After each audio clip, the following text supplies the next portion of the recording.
SIN3.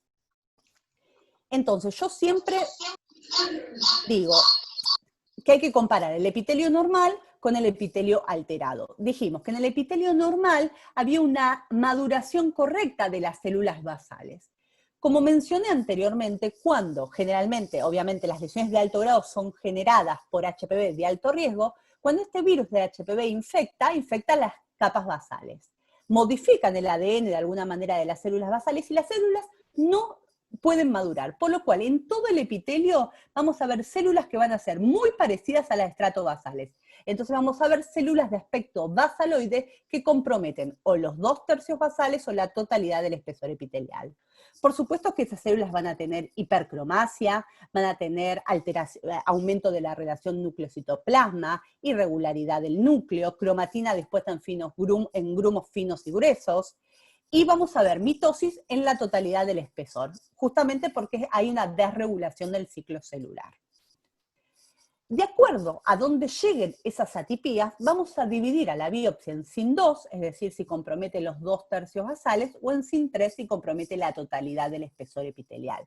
Y esta distinción hay que hacerla justamente porque muchos saben que el SIN2, sobre todo en mujeres jóvenes, menores de 25, menores de 30, tiene altas chances de regresión.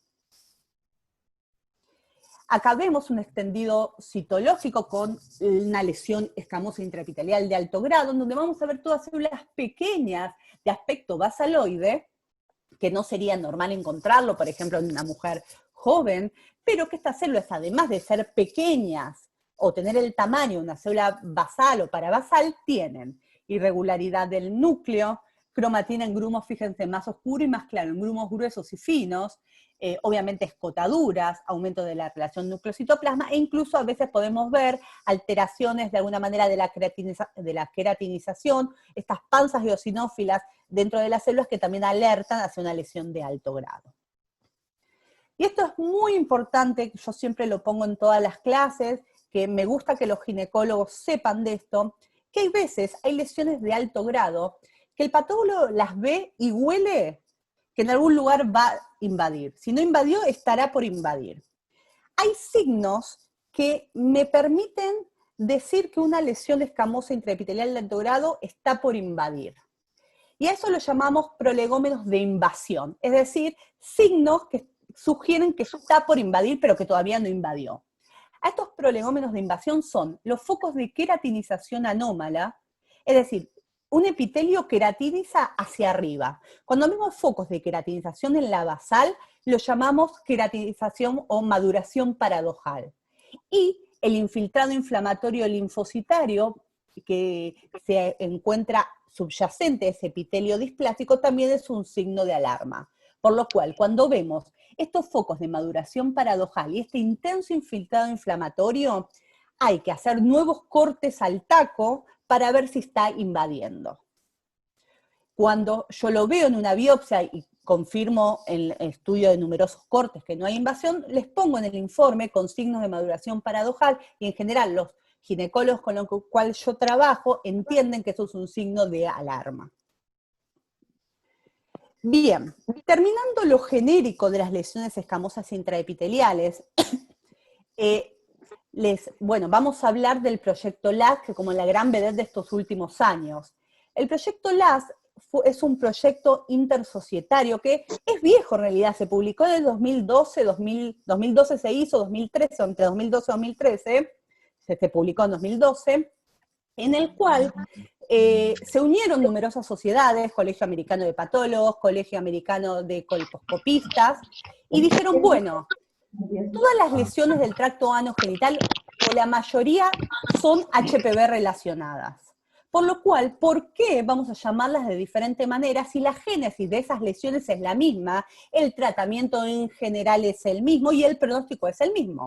Por lo cual, este proyecto unificó, o el objetivo de este proyecto era unificar a todas las lesiones del tracto anogenital bajo un mismo término. Entonces, ¿qué hicieron? Dividieron o formaron 5 grupos de trabajo. El grupo número 1 se encargó de hacer una revisión histórica de la terminología. El grupo número 2 se encargó de estudiar a las lesiones intraepiteliales.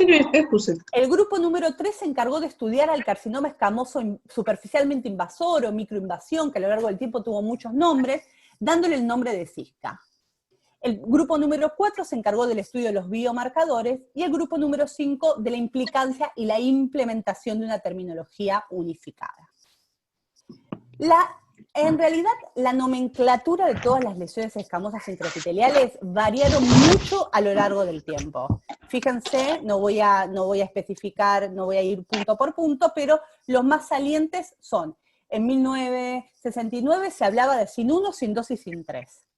En 1980 y 1990 se empezó a conocer la biología del HPV y la oncogénesis cervical. En el 1988 el sistema Bethesda propone para la citología utilizar el término binario, digamos, no de 3, de sin 1, sin 2 y sin 3, propone utilizar el término de bajo grado y alto grado. En 1994, Kurman incorpora la terminología del Bethesda para las biopsias. Ya entre 2001 y 2006 acepta la ASCP, acepta el término binario para el manejo de las pacientes, excepto en jóvenes donde pedía específicamente aclarar entre paréntesis o aclarar esta nomenclatura de SIN, de alguna manera, para que en el 2012-2013 surja el proyecto LAS, que ahora vamos a hablar a continuación. En el 2014 la OMS toma los conceptos del proyecto LAS y los hace formales, y ahora en el 2020 estamos esperando la nueva publicación de la WHO 2020, que está por salir en cualquier momento, que no va a haber muchos cambios en la nomenclatura. Bien, en relación al grupo de trabajo número 2, el que se encargó del estudio de las lesiones intraepiteliales, dieron recomendaciones de cómo nos tenemos que manejar nosotros. Sí. Se está por cortar, así que... 6 minutos faltan. Seguimos con el... 6 minutos. Sí, pero así le damos tiempo a la gente que se vuelva a conectar, ¿te parece? ¿Que a los 4 frenamos? Bueno, ¿O salimos y volvemos? Como vos te parezca. Yo para no cortar justo el grupo de trabajo 2. Dale. ¿Pero qué hacemos? ¿Salimos? Sí, yo finalizo y volvemos a entrar. ¿Te parece? Dale. Dale. Nos esperamos.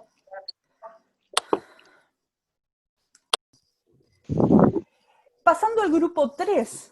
El grupo 3 se encargó de estudiar los carcinomas, y este es un punto muy importante para que me presten atención, se encargó de estudiar los carcinomas escamosos superficialmente invasores, que ustedes saben que tienen muchos términos que en realidad se informan, se puede poner como carcinoma escamoso superficialmente invasor, carcinoma microinvasor, carcinoma escamoso mínimamente invasor.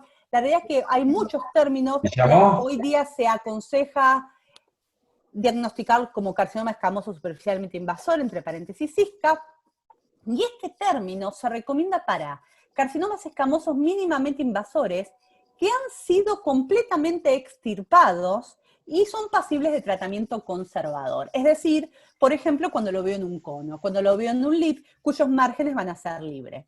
Pero en los casos de ver un carcinoma escamoso superficialmente invasor con los márgenes positivos, yo puedo poner este diagnóstico, pero poner el tumor es al menos un CISCA, o sea, es un CISCA, pero hay que ver la pieza de reconización para ver, valga la redundancia, si aumenta la estadificación o se mantiene en un 1 a 1. En el informe cuando veamos un carcinoma escamoso superficialmente invasor, sí o sí el informe anatomopatológico debe incluir si hay embolias o no, porque eso le cambia el tratamiento a la paciente. Un carcinoma escamoso superficialmente invasor con márgenes libres, sin embolias, puede ser pasible a un tratamiento conservador o puede que la conización sea tratamiento suficiente. Pero si tiene embolias, ya tiene que ser tratada de forma mucho más radical. Entonces hay que poner sí o hay o no hay, en afirmativo y en negativo. Y también hay que poner cuántos focos de invasión o superficialmente invasor hay y cuánto mide cada foco. Obviamente se estadifica por el mayor, eso ya lo sabemos. ¿Cuál es la definición de CISCA? Primero que es un tumor que no se ve macroscópicamente, el ginecólogo no va a ver en el cuello uterino un tumor, sí puede ver alteraciones colposcópicas propias de una lesión de alto grado, pero no va a ver una lesión tumoral. El segundo punto para diagnosticar este tumor es que la profundidad de invasión debe ser menor o igual a 3 milímetros, desde la capa basal, medido de la capa basal. El tercer punto, y este es un punto un poco controversial, es que la extensión horizontal debe ser menor o igual a 7 milímetros. Pensemos que este proyecto LAS, las recomendaciones la hizo en el 2012, y hoy la estadificación FIGO del 2018 sacó, para la definición del estadio 1A1, sacó la extensión lateral de 7 milímetros. Pero bueno, según el proyecto LAS hasta la actualidad, debe ser menor a este tamaño. Y la cuarta condición es que el tumor tiene que haber sido completamente extirpado. Estas son fotos de microinvasión, por supuesto se mide desde la basal. Y estas son otras fotos muy, muy lindas. Esta es un SIL de alto grado. Acá tenemos un foco de SIL de alto grado endoglandular, pero como pueden ver, hay un intenso infiltrado inflamatorio periglandular, y cuando hay este intenso infiltrado inflamatorio tenemos que alertarnos, tenemos que desgastar el material, ver bien lo que se encuentra adyacente, y vemos acá este foco de maduración paradojal, y vemos este grupo de células que claramente ya están invadiendo. Hay ligera discohesión, se ven claramente que están en relación al corio. Entonces uno mira dónde está la capa basal de la glándula y a partir de ahí mide la profundidad de invasión de la lesión. Bien, ¿por qué se recomienda que todos los patólogos utilicemos este término? Porque primero que identifica un grupo de pacientes que pueden tratarse de forma conservadora. Me permite estudios comparativos posteriores. Si todos le ponemos cualquier nombre a este tipo de lesiones, después cuando uno quiere juntarlas para hacer estudios es muy, muy complicado. Y elimina términos confusos. De alguna manera, esta lesión es un equivalente a un FIGO 1A1. Y hay que tener en cuenta que si en los márgenes del cono, del lip, hay un SIL de alto grado, no invalida el diagnóstico. En el año 2014, la WHO, como os dije, toma los conceptos del proyecto LAS y también recomienda utilizar esta nomenclatura binaria de SIL de alto grado y SIL de bajo grado. Y hace unos años hubo un consenso intersocietario en donde participó la Sociedad de Patología del Tracto Genital Inferior y Colposcopía, la Sociedad Argentina de Citología, la División Argentina de la Academia Internacional de Patología y el Programa Nacional de Prevención del Cáncer Cervicuterino, en la cual emitió, que está en la web de acceso gratuito, un consenso acerca de cómo debemos nomenclar las lesiones del tracto anogenital, por supuesto basados en el proyecto LAS.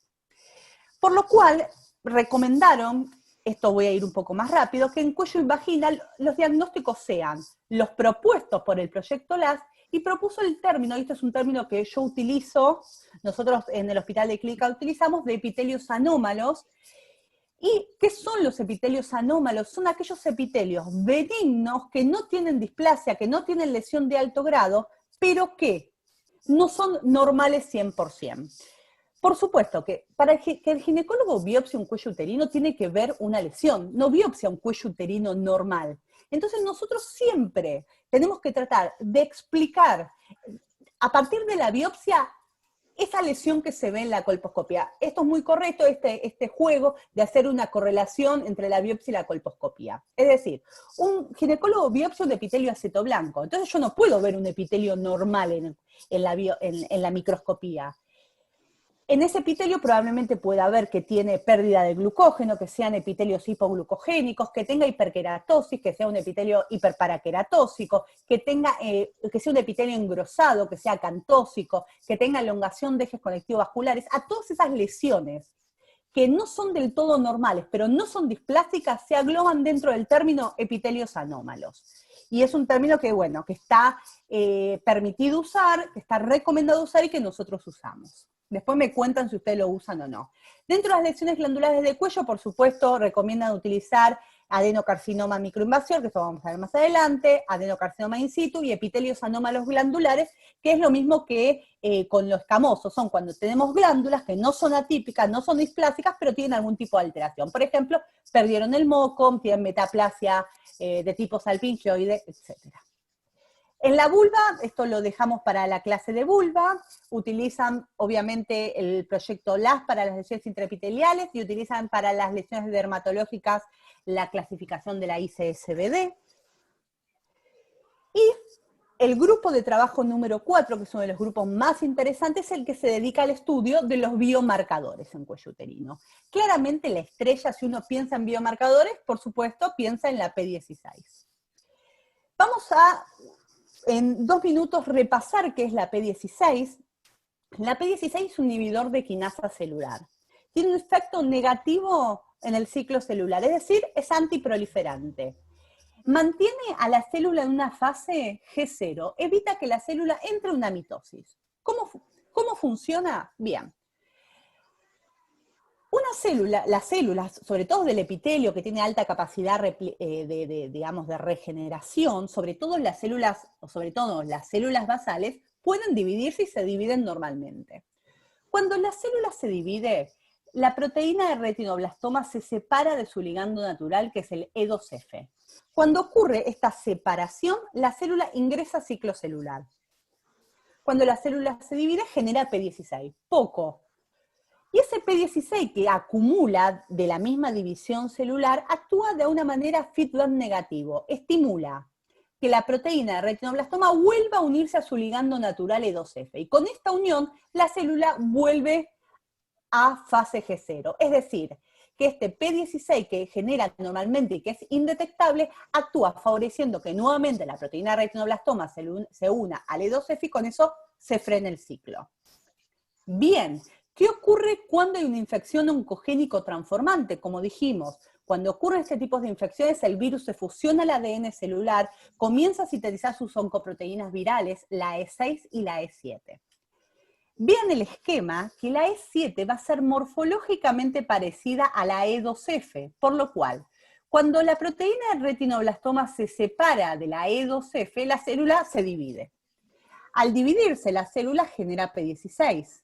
La P16 estimula que se vuelva a unir la proteína de retinoblastoma al E2F, pero esta unión no puede realizarse porque el sitio donde normalmente se uniría la E2F va a estar ocupado por la oncoproteína viral, por lo cual la célula entra en un ciclo de división constante y a medida que se divide, comienza a acumular P16 en su citoplasma, que es el P16 que nosotros vamos a detectar por inmunohistoquímica, por lo cual la detección de P16 nos habla de una desregulación del ciclo celular. La determinación de P16 es un subrogante de infección por el virus de HPV de alto riesgo, es decir, de una infección oncogénica. Este P16 lo vamos a detectar por inmunohistoquímica. Una vez que nosotros una biopsia la hacemos P16, para considerar positiva debe ser fuerte, difusa, nuclear y citoplasmática en más de 1/3 de la totalidad del espesor epitelial, es decir, de 1/3 para que por lo menos llegue hasta los 2/3 del estrato basal. Es importante conocer estos criterios para no dar como positivo marcaciones parcheadas. Bien, el proyecto LAS me dice, ¿cuándo se debe utilizar P16?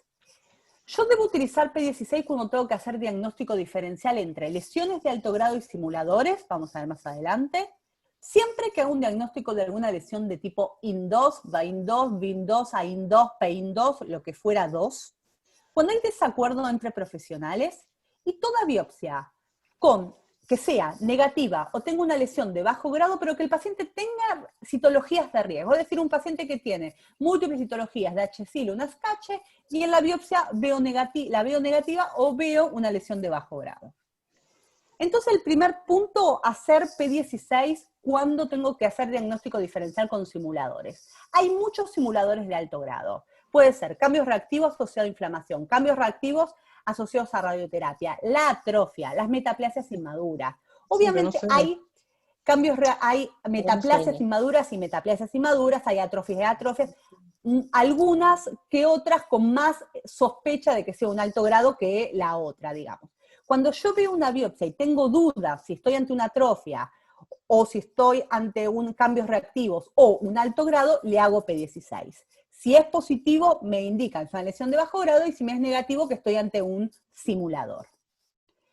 Esto es muy importante que yo lo remarco, hay que, antes de mandarse a hacer la P16, que uno cuando la tiene a mano está tentado, evaluar o usar o maximizar los criterios morfológicos, que eso no pasó de moda y es una de las cosas más importantes. Yo aún digo que es más importante muchas veces que la P16 en sí. Es decir, yo debo ajustar los criterios morfológicos. Acá, por ejemplo, hay una diferencia entre lo que es un SIL de alto grado y una metaplasia inmadura, en donde en general no le veo mitosis y las células de alguna manera mantienen la relación núcleo-citoplasma.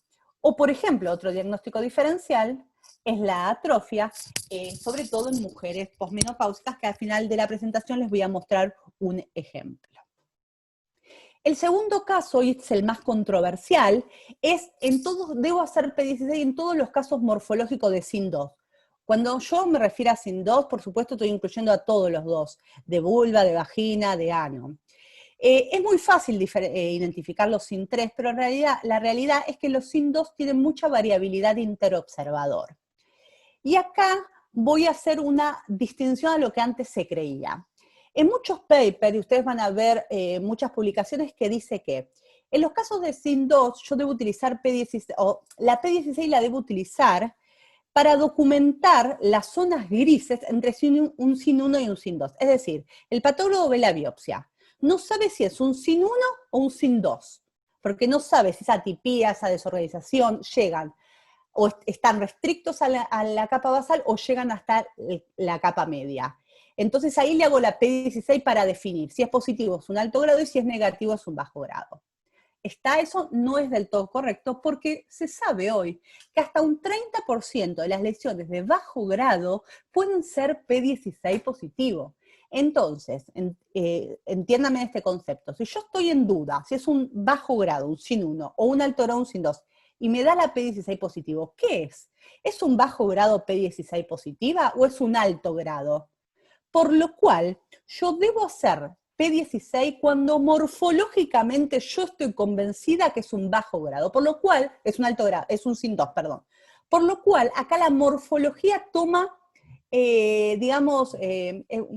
un papel fundamental. El patólogo, y sobre todo los patólogos entrenados en ginecopatología, deben ver la biopsia, decir, bueno, a mí me parece que es un alto grado, un SIN2, en base a eso, a mi creencia absoluta que es un SIN2, le hago la P16 y confirmo mi presunción. Obviamente, si yo estoy segura de que es un SIN2, le hago la P16 y me da negativo, lo voy a bajar a bajo grado, y si me da positivo, voy a confirmar el alto grado. Pero si yo tengo dudas, en realidad, la P16 puede hacerme entrar en un problema. Tengan en cuenta que la P16 es muy útil, pero no vino a solucionar todos los problemas diagnósticos. Todavía queda mucho para estudiar en patología cervical. Esto es un ejemplo muy, muy lindo de un SIN2. Vean ustedes que si uno divide al epitelio en 3/3, vamos a encontrar mitosis y atipía. Ojo que los ejes conectivos vasculares, cuando hay bastante elongación, nos puede hacer sobreestimar una lesión. Nosotros, en general, en el hospital de clínica somos bastante conservadores con los SIL de bajo grado, de los SIN2 en personas jóvenes. Tenemos que estar muy seguros para ponerle SIN2, sino en general tendemos a ponerle de bajo grado. En general, el SIN2 se acompaña de más coilocitosis que el SIN3.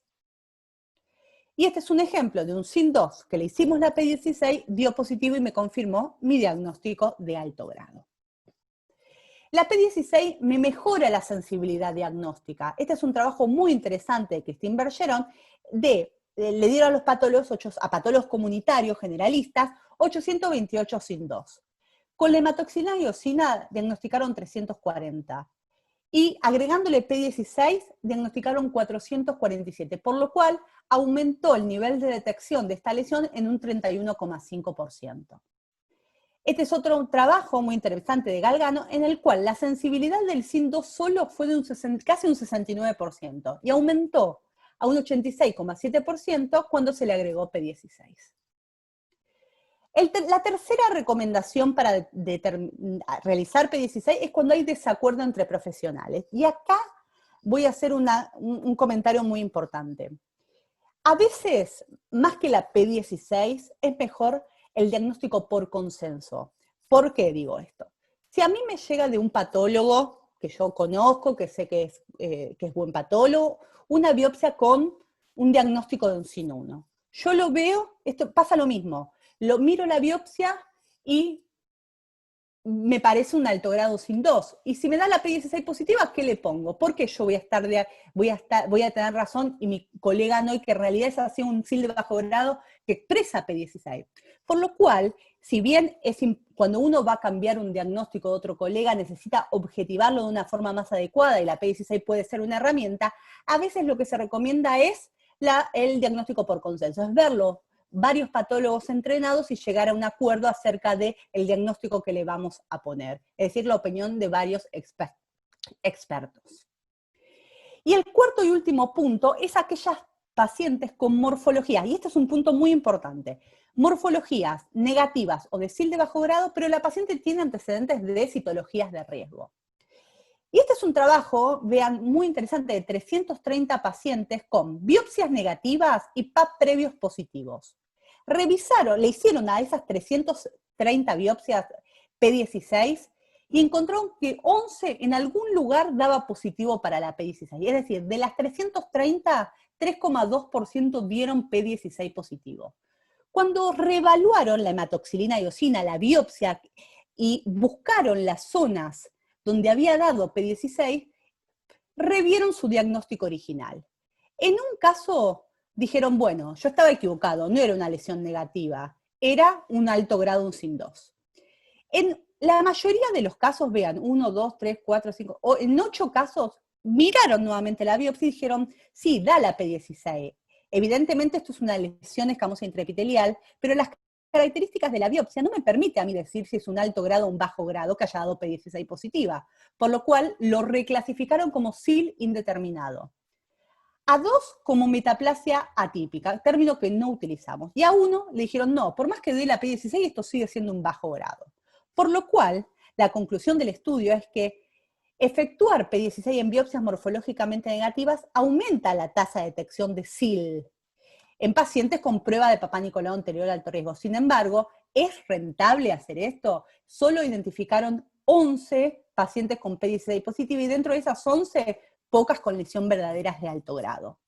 Y este es un trabajo de Ordi, que es uno de los autores del libro de la WHO, de las lesiones escamosas intraepiteliales, que revisaron las biopsias de 139 mujeres de biopsias negativas y test positivo para HPV. Encontró que de esas 139, 24 dieron P16 positivo. Y cuando revisaron la hematoxilina eosina, a 5 le mantuvieron que esa era una lesión de bajo grado. Y a 19 un SIN subieron a alto grado. Por lo cual, mediante la P16 pudieron reclasificar al 21,6% de los casos, y la conclusión es que la presencia de lesión debe ser confirmada según hallazgos histopatológicos. ¿Qué quiere decir esto? Que la positividad sola para P16 no categoriza una lesión como alto grado, la categorización definitiva va a ser con la morfología con hematoxilina eosina. Y les voy a mostrar unos ejemplos de esto.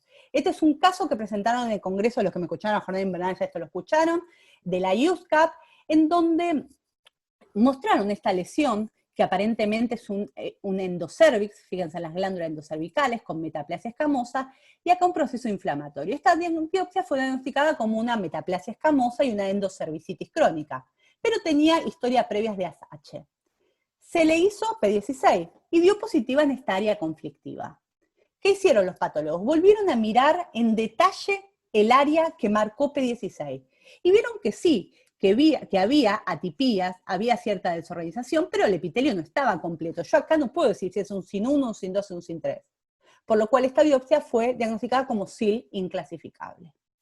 Esta es otra biopsia, es un legrado endocervical, también de un paciente con citologías previas de riesgo. Se le hizo la P16 y ve que dio positivo en este foco. Cuando se revisó la hematoxilina eosina, veía que había células sueltas, claramente con alteración de la relación núcleo-citoplasma, atipías y demás, pero eran lonjas sueltas de un epitelio, en donde no se podía ver cuál era el estrato basal, el medio y el superficial, por lo cual a esto se le puso también SIL indeterminado. Por lo cual, repito acá, la sola positividad para P16 no categoriza una lesión como alto grado, sino que debe ser confirmada con la hematoxilina. En cuanto a los SIL de bajo grado P16 positivo, hasta un 30%, y que no es poco, algunos dicen más, de las lesiones de bajo grado pueden ser positivas con P16. De hecho, en el hospital estamos haciendo un trabajo que más o menos tenemos los mismos números. Hace unos años se decía que las lesiones de bajo grado P16 positiva tenían más riesgo de persistencia y de progresión. Hoy en día se sabe que no es así, que aunque tengan P16 positiva, esas lesiones no tienen mayor chance de progresión y de persistencia, y este es un trabajo en donde hacen un metaanálisis de todos los trabajos que decían que los P16, que las lesiones de SIL de bajo grado, P16 positiva, tenían más chance de progresión y persistencia, y se dieron cuenta que en realidad estaba mal diseñado desde el punto de vista metodológico este trabajo, porque cuando evaluaban nuevamente esos SIL de bajo grado, P16 positivos que persistían o progresaban, en realidad cuando, vuelvo a repetir, los reevaluaban, eran lesiones de alto grado que no habían sido diagnosticadas de forma correcta. Hay muchos trabajos hoy en día que postulan a la citoqueratina 7 como un predictor interesante de persistencia y progresión. Les dejo el artículo, el que lo quiera leer, lo puede leer, pero la citoqueratina 7 es un marcador que marca sobre todo las células de la unión escamocolumnar, y se cree que las lesiones que se originan ahí tienen mayor chance, entonces las lesiones de bajo grado que dan positivo difuso para este marcador podrían tener mayor tasa de progresión y persistencia. ¿Cuándo no hacerle P16 una biopsia? Nunca. Cuando es un SIL de alto grado sin 3. No tiene sentido, porque todos van a dar positivo. Cuando la lesión es inequívoca de bajo grado o negativas, obviamente que no tengan antecedentes de citologías de alto riesgo. No hacer P16 para hacer el upgrade, lo que dijimos antes, de bajo grado a alto grado, para subir un SIN 1 a un SIN 2. Y acá, 3 palabras acerca de el proyecto LAS. Divide las lesiones intraepiteliales en una forma binaria, pero sin embargo nos dice que sobre todo en los pacientes jóvenes debemos, entre paréntesis, colocar si es un SIN 2 o un SIN 3, porque se cree que no tienen el mismo riesgo de progresión y no tienen la misma tasa de regresión. Entonces, ¿son el SIN 2 y el SIN 3 la misma enfermedad? Todas las lesiones intraepiteliales tienen tasas de diferentes porcentajes de regresión, persistencia, progresión y recurrencia. La mayoría de las infecciones por alto riesgo, generadas por HPV de alto riesgo, son productivas, transitorias, que regresan espontáneamente. Solo en un 10% de los casos ese virus no puede eliminarse, y la persistencia viral es la condición necesaria para el desarrollo de una lesión transformante de alto grado. O sea que la persistencia es el punto clave. El SIN 1 tiene una tasa de regresión muy alta, de más del 90%. El SIN 2, en menores de 25 años, la tasa de regresión del 70%, es muy alta, y en mayores de 25 años entre un 30 y un 50, y el SIN 3 de un solo un 20 y un 30%. Entonces, muchos se plantean hacer o adoptar una conducta conservadora en los SIN 2, porque ningún cono, ningún LIP son gratuitos, pueden tener algún tipo de consecuencia, más que nada para la paridad futura, ¿no? Son 2 trabajos muy interesantes en el cual vieron que la tasa de regresión espontánea del SIN 2 es más de un 74%, y que el factor más importante de progresión es el tabaquismo. Y vean el segundo trabajo, que ven una tasa de regresión del 70% a los 3 años, y el factor determinante de regresión es si están o no relacionados al HPV 16-18, es decir, aquellas lesiones de aquellas lesiones escamosas intraepiteliales que son generadas por virus de HPV tipo 16 y 18 tienen menos chances de regresar que las que son generadas por otros subtipos virales. Y este es un trabajo muy interesante, que vean que la mayoría de los SIN 3 van a ser generados por HPV 16. Y vean ustedes que también la mayoría de los carcinomas escamosos son generados por este subtipo. Pero la mayoría de los SIN 2 e incluso los SIN 2P16 positivos van a ser generados por el subtipo viral otros. Por lo cual, si la mayoría de los cánceres son generados por el subtipo viral 16, la mayoría de los SIN 2 no progresaría a cáncer. Y esto es un dato muy interesante a tener en cuenta. En relación al genotipo viral que generan estas lesiones intraepiteliales, vean, la tasa de progresión va a ser mucho más alta en todas las lesiones producidas por el HPV tipo 16 y 18, y la tasa de alguna manera, de regresión mucho menor. Y ya nos queda muy poco, seguramente tendremos que volver a entrar en otra reunión, pero es muy importante que consideren lo siguiente. Sobre todo esto yo se los cuento a los ginecólogos. La P16 debe estar indicada por el patólogo, porque muchas veces nos llegan órdenes que dice biopsia de cuello uterino más P16. Y son lesiones o de alto grado o absolutamente negativas. Y cuando la orden dice que hay que hacerle P16, muchas veces la paciente presiona y estamos como de alguna manera obligadas a hacerlo. Por lo cual, el patólogo tiene la pericia de ver una biopsia y pensar en cuáles son las recomendaciones del proyecto LAS para realizar la P16 y realizarla luego de ver la morfología. Y esto es sumamente importante a destacar. La JU 2020, con esto acá si quieren cerramos y volvemos a entrar a otra reunión, propone pocos cambios en relación a todo lo que venimos hablando. Primero, ¿qué hace la JU? Incorpora los conceptos del proyecto LAS para su uso. O sea, en la JU va a figurar cuándo debemos pedir P16. Nos dice que el SIN 2 y SIN 3 tienen diferentes pronósticos, por lo cual va a recomendar fuertemente su separación. Va a decir que el SIN 1, la P16, no tiene valor como marcador de progresión y persistencia, y que el verdadero marcador de progresión de la lesión es la relación con el HPV 16 y 18, sin duda. ¿Quiere que paremos acá? Volvemos a entrar a otra reunión. Coti, vos me decís. Sí, Flor, porque se nos va a cortar y hay preguntas, así que... Dale, nos quedan 4 o 5 diapositivas y vamos con las preguntas. Bueno. ¿Sí? Vamos. Sí.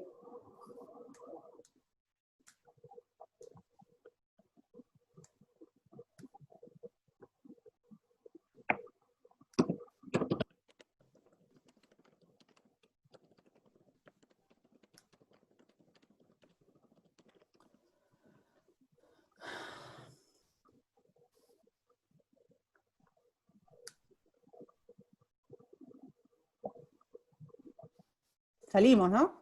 Sí. Sí, ahí voy. Estoy viendo las preguntas.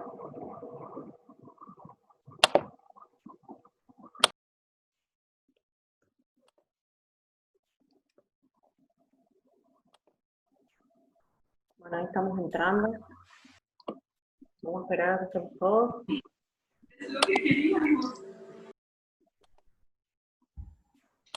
Recuerdo, por favor, silenciar los micrófonos.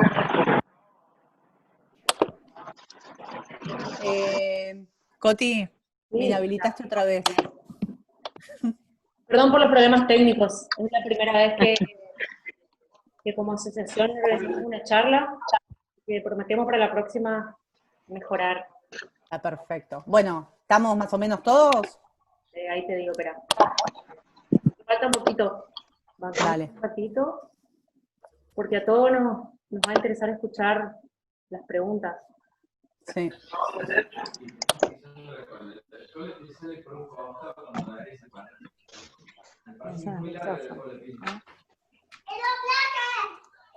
Hay un niño.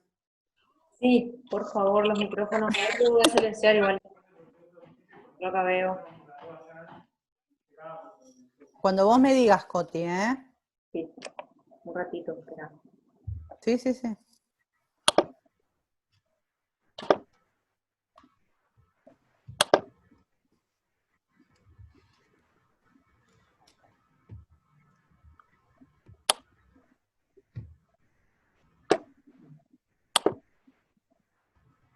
Bueno, Flor, vamos teniendo preguntas, así que...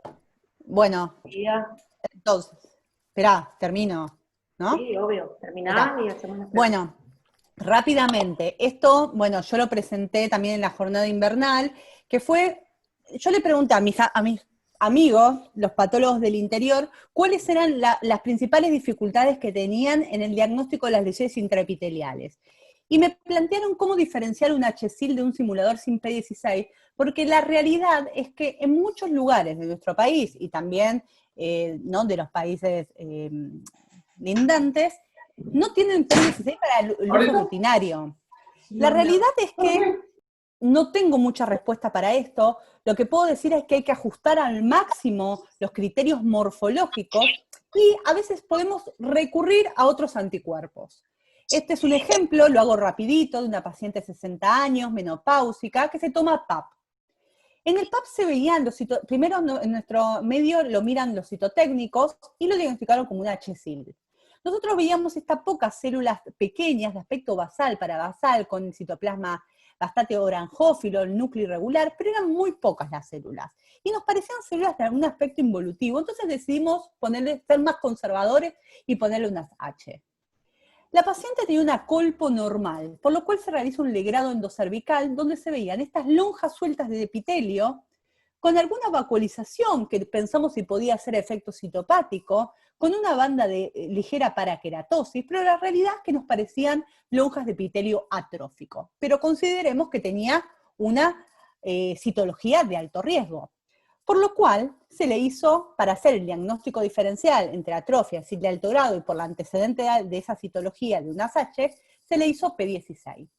La P16, ustedes saben, la forma óptima es en el equipo automatizado de ventana de Roche, ¿no? Aunque bueno, perdón por decir marcas. Nosotros en ese momento en el hospital no teníamos ese equipo y teníamos una P16 manual que realmente daba bastante mal. Era muy difícil desde el punto de vista técnico. Y si bien a simple vista parece dar positiva, cuando uno mira, tiene el citoplasma, pero no el núcleo. Y esto no puede ocurrir. La P16 debe ser nuclear y citoplasmática, por lo cual esta P16 no era válida, no era técnicamente correcta. Entonces dijimos, bueno, ¿cómo hacemos para tratar de llegar al diagnóstico correcto? Le hicimos un Ki67, que es un índice de proliferación. Si esto fuera un alto grado, una lesión escamosa, veríamos que las células proliferan en todo el espesor, pero no, acá marcó en aisladas células basales, por lo cual supimos, o mediante esto, llegamos al diagnóstico de atrofia. Luego, ahora, para motivo de estas presentaciones, yo volví a tomar los tacos, le hice P16 en este equipo automatizado y vean ustedes cómo dio negativo. Por lo cual aquí el Ki67 nos ayudó a hacer el diagnóstico de diferencia entre HSIL y atrofia. A veces el Ki67 en condilomas puede dar alto, pero en este caso puede ayudar. El segundo punto es cómo manejarse con una biopsia sin P16. La realidad es que en Argentina existen guías de manejo que contemplan esta posibilidad de no hacerle P16. Las guías que se publicaron en 2015 dice que mujeres con HSIL sin 2, si hay posibilidad de hacer P16, perfecto, se siguen con los criterios de la guía, pero contempla la posibilidad de no hacérselo si la mujer morfológicamente tiene un diagnóstico de sin 2, sin posibilidad de hacerse P16 y es menor de 25 años, se puede hacer un control. O sea, permite este manejo conservador. Por supuesto que si la paciente es mayor de 25 años con zona de transformación de tipo 3, ya directamente se hace tratamiento excisional, al igual que si tendríamos la posibilidad de hacerle P16. Bien. ¿Tengo en cuenta la edad de la paciente para decidir entre un SIN2 y un SIN3? La realidad es que el SIN2 y el SIN3 van a recibir el mismo tratamiento en mujeres de más de 25 años o en mujeres menor de 25 años con zona de transformación de tipo 3, es decir, la zona de transformación en donde no se ve la unión escamocolumnar. Pero en general eso el patólogo no lo conoce, o sea, no sabe si la paciente tiene una Z en general, una ZT1, T2 o T3, por lo cual debo diferenciarlos. Después quedará a criterio del ginecólogo si puede o no realizar un tratamiento conservador. Y el Instituto Nacional del Cáncer nos dice que en aquellas pacientes con la zona de transformación visible, con citología y colposcopía negativa, puedo hacer tratamiento, digamos, en la biopsia puedo hacer tratamiento de alguna manera conservador o seguir a la paciente. Y como conclusión, la P16 es útil y necesaria para diferenciar HSIL de simuladores, también es útil para diferenciar los SIL de alto grado ocultos en pacientes de alto riesgo. La P16 no tiene valor como progresión del SIN1. La P16 es una herramienta complementaria a la morfología que nos ayuda a hacer los diagnósticos, pero que no soluciona todos los problemas que hay. Se están estudiando un montón de biomarcadores, sobre todo marcadores de metilación del ADN, como marcadores de alto riesgo. El SIN2 y SIN3 son probablemente entidades diferentes con pronóstico diferente y se recomienda su separación, especialmente en adolescentes. La diferencia entre el potencial invasivo de SIN2 y SIN3 se da por la diferente distribución de los genotipos virales, y no hay una forma confiable de determinar los SIN2 que progresan realmente. Y como seguramente los ginecólogos saben, en el 2019 se publicaron las nuevas guías de manejo en Estados Unidos. Obviamente todavía acá no se va a aplicar, que se basa en el riesgo del paciente. Estratifica a los pacientes según el riesgo que tienen a desarrollar carcinoma, por lo cual los tratamientos van a ser individualizados, va a existir una app que se va a bajar en un celular, donde se va a cargar los datos del paciente, y a partir de ahí va a permitir un tratamiento más individualizado del mismo. La verdad es que estas guías comienzan su estudio con el test del HPV, que lamentablemente no está a disposición en todos los medios en nuestro país. Les quiero agradecer mucho para los que se incorporaron a lo último de la charla. Este es mi mail, cualquier cosa yo pueda ayudarla, encantado, y mi página de Instagram, el que me quiera seguir también es muy bienvenido. Bueno, Flor, la verdad, muchísimas gracias. Excelente disertación. Ahí en el chat hay muchos halagos. Voy a pasar a las preguntas, si te parece. Dale. Bueno, empezamos con la primera. Quieren saber, en casos en que la P16 marca difusa, en un fragmento que solo epitelio... No te escuché, discúlpame, Coti, otra vez. Bueno, la primera pregunta. ¿Ahí me escuchas bien? Sí, sí. Bueno, en casos en que la P16 marca difusa en un fragmento que es solo epitelio sin estroma acompañante, y morfológicamente pensábamos que era una atrofia, ¿cómo lo reportamos? Bueno, primero, para poder diferenciar, la realidad es que es raro que una atrofia te dé P16. Ya de por sí es una atrofia. Si vos estás entre diagnóstico diferencial entre una atrofia y vos pensás en una atrofia, estás pensando en un simulador. Por lo cual, si da la P16, yo me inclinaría que es una lesión de alto grado, ¿no? Porque está entre diferenciar un simulador y una lesión de alto grado. Ahora, para yo diagnosticar un HSIL, debo tener, a veces no tengo corion, pero veo que el epitelio es completo, que veo la basal hasta la apical. Ahí yo le pongo alto grado. Si la lonja no es completa, yo lo diagnostico como SIL indeterminado, porque no puedo medir hasta dónde está la displasia. Y aclaro en la biopsia que son lonjas sueltas de epitelio escamoso, que no hay corion, por lo cual la realidad es que si no hay corion no se puede descartar que haya mayor patología, tanto ya sea una invasión de un escamoso o una asociación con adenocarcinoma in situ, que puede haber también, ¿no? En las lesiones escamosas HPV relacionadas. Por lo cual, si vos pensaste en atrofia, que es un simulador, pero te dio la P16, seguramente sea un alto grado mímica atrofia de alguna forma. Habría que ver bien la biopsia. Muy bien, Flor, muy clara tu respuesta. Tenemos otra pregunta. Quieren saber si igual se puede diagnosticar un superficialmente famoso, como un carcinoma, superficialmente invasor, si hay émbolos linfáticos. Sí. Uno tiene que poner carcinoma escamoso superficialmente invasor y tiene que aclarar específicamente que hay presencia de embolias neoplásicas vasculolinfáticas. Porque de alguna manera sigue siendo un estadio 1-1, pero con embolias. Que se trata diferente que si no tuviera embolias. Pero la presencia, la ausencia de embolias no invalida el diagnóstico de cisca. Pero sí hay que ponerlo porque cambia el tratamiento para los ginecólogos.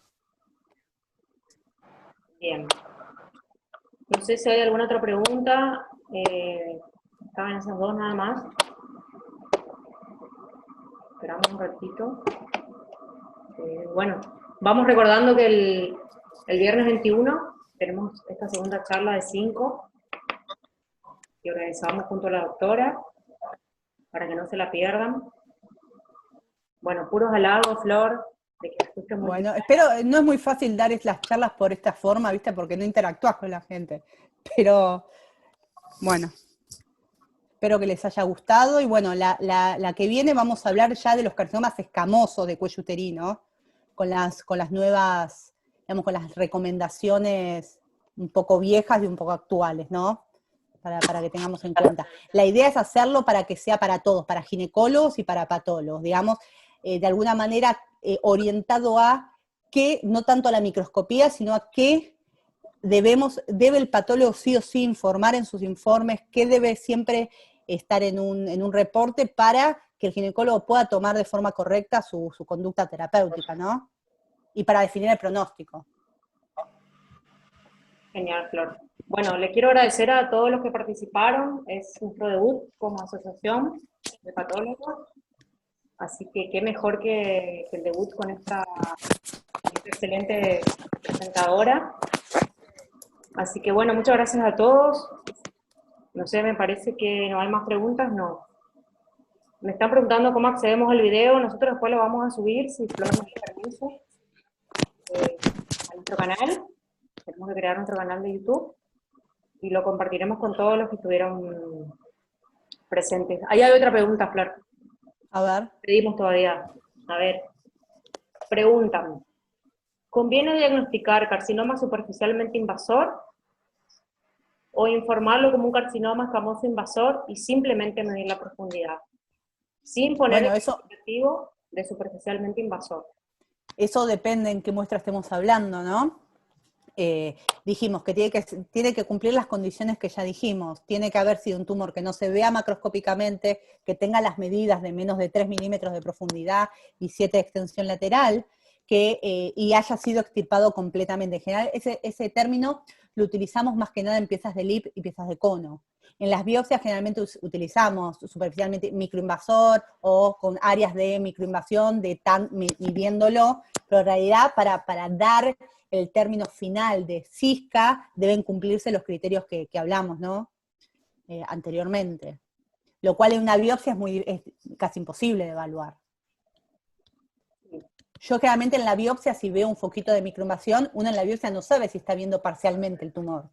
Le pongo SIL de alto grado con foco de invasión o de microinvasión y se lo mido. El término CISCA o superficialmente invasor lo reservo más para las piezas de lip o cono, ¿no? Bien, bueno, está respondida la pregunta. No hay más preguntas. Me consultan cuál es el canal de YouTube. Todavía no tenemos canal, estamos debutando como asociación, así que pronto, en la clase que viene, que espero que nos volvamos a encontrar, vamos a compartir nuestro canal para que puedan volver a ver la charla. Bueno, si se les ocurre alguna pregunta que les quedó pendiente de este tema, lo respondemos el viernes. Florencia. No, el otro. Sí. Florencia y Coti, Carolina habla.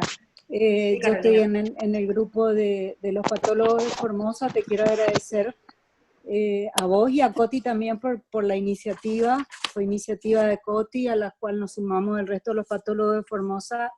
La verdad que excelente la charla y seguro las próximas van a ser también tan buenas. Así que queremos seguir sumando gente y sobre todo, aparte de los patólogos que no somos tantos, sí los ginecólogos, así que ya conversamos entre nosotros de la próxima charla, hacerlo sin tener que cortarlas, sin tener que cortar y sin el límite de los 100 que nos da el Zoom gratuito.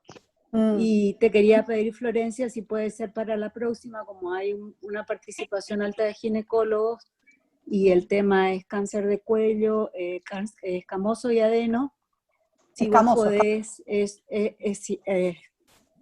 vos podés sumarnos al tema algo sobre el cono uterino, con respecto a cómo trabajamos los patólogos, cómo incluimos el cono y cuál es el valor del legrado endocervical en las tomas de la biopsia, tanto, o sea, algo ya lo dijiste, pero de cualquier manera para los ginecólogos, para que por ahí entiendan nuestro trabajo, estaría bueno si vos nos podés... De macroscopía, perfecto. Eso, contar a todos cómo trabajan ustedes en la clínica, cómo recomendás vos o cómo trabajan mejor con las piezas de cono. Perfecto, me parece bárbaro.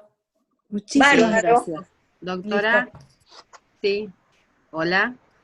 Hola. Sí, Rosa Rodríguez, para agradecerte. Chile. Para agradecerte desde ya primer inicio de nuestras charlas de capacitación y desde ya pedirte para las próximas charlas, si serías tan amable de hacer hincapié en la toma de material, en cuán importante es un legrado exoendocervical adecuado, cuán importante es una toma. Eso es tema de discusión en los ateneos de mi hospital, sí, porque sí. se enojan cuando nosotros informamos. Hay muchos leggings en materia escaso. Sí, sí, sí. Entonces nos empezamos a echar culpas de quién es el culpable, nosotros que le informamos escaso o ellos que toman escaso. Sí, sí. Hasta que a veces se enojan y dicen no lo hacemos más. con el cepillado basta. Entonces, bueno, vamos a charlarlo, a ver qué es. Sí, qué que es es lo importante recomendable. también iniciar un intercambio de opiniones y a ver cuán importante es el diálogo, cuán importante es recibir un material adecuado y qué podemos decir con el material que recibimos. Pues a que ellos Claro. comprendan por qué nosotros escribimos lo que escribimos y qué Claro, significa. exacto, estoy de acuerdo. Bueno, muchísimas gracias, ¿eh? Bueno, a Muy ustedes. muy clara la charla y bueno, como la jornada y como todas las presentaciones que haces siempre. Bueno, muchas gracias. Muchas Flor, gracias. surgió otra Sí, pregunta, así que, bueno, todavía no nos sí, despedimos. sí. Te queremos tener mucho tiempo más acá con nosotros. Preguntan, si es útil usar el Ki 67 junto con la P16.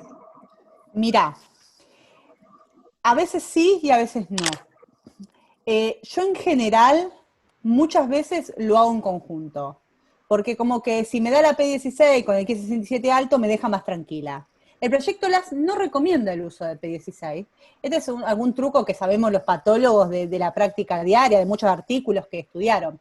La realidad es que la P16, el Q67 en las lesiones de bajo grado puede dar alto. O sea, uno evalúa el Q67 hasta dónde da positivo, tercio basal, medio superior. Uno esperaría que en las lesiones de alto grado todo el tercio sea positivo, la totalidad del epitelio, porque hay una proliferación en todos los estratos. Pero se vio que muchas lesiones condilomatosas también pueden tener un alto índice de proliferación, lo cual puede a veces confundir. Yo el Ki67 lo dejaría para esos casos, como para hacer diagnóstico diferencial con atrofia o demás. Si uno tiene una buena P16, bastaría solo con la P16. El Ki67 sería como un uso accesorio, un salvataje que podemos tratar de que agarramos el patólogo en los casos que o no nos funciona P16 o no tenemos. Pero la realidad es que la práctica diaria con la P16 solo bastaría. Bien, bueno, como siempre más que clara, Flor. Y ahora sí nos despedimos, tenés muchos halagos acá en el chat, Bueno, de muchas gracias a todos. de muchos lugares que no voy a nombrar, porque por ahí me olvido algunos y me van a ofender, así que, bueno, Flor, te mandamos un beso Bueno, a todos, buen fin de gracias a todos. semana, y en 15 días nos volvemos a encontrar. Nos esperamos a todos. Bueno, chao, gracias por escucharme.